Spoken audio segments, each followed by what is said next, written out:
கொழுனா உங்கள் குழந்தைங்களோட எடையை கூட்டுறதுக்கு 6 டிப்ஸ். இதில் கடைசி டிப் தான் முக்கியமான டிப். வாங்க பார்க்கலாம்.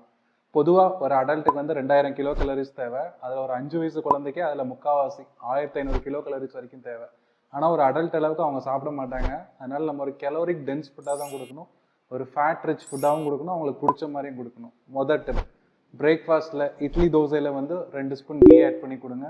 அது கூட கொடுக்குற மிளகா பொடியில் வந்து 2 ஸ்பூன் நல்லெண்ணெய் ஆட் பண்ணி கொடுங்க. கூடவே பீனட் சட்னியோ பொட்டுக்கடலை சட்னியோ தேங்காய் போட்டு கொடுங்க. ரெண்டாவது டிப், ஃப்ரூட், மேங்கோ, அவகேடோ, சப்போட்டா, டேட்ஸ், பனானா, அதெல்லாம் நேந்திர வாழைப்பழம், அதில் ஒரு சத்து மாவு மாதிரி கூட செஞ்சு கொடுக்கலாம். மூணாவது வெஜிடபிள், நிலத்துக்கு கீழே விளையக்கூடிய வெஜிடபிள், உருளைக்கிழங்கு, பீட்ரூட், ஸ்வீட் பொட்டேட்டோ.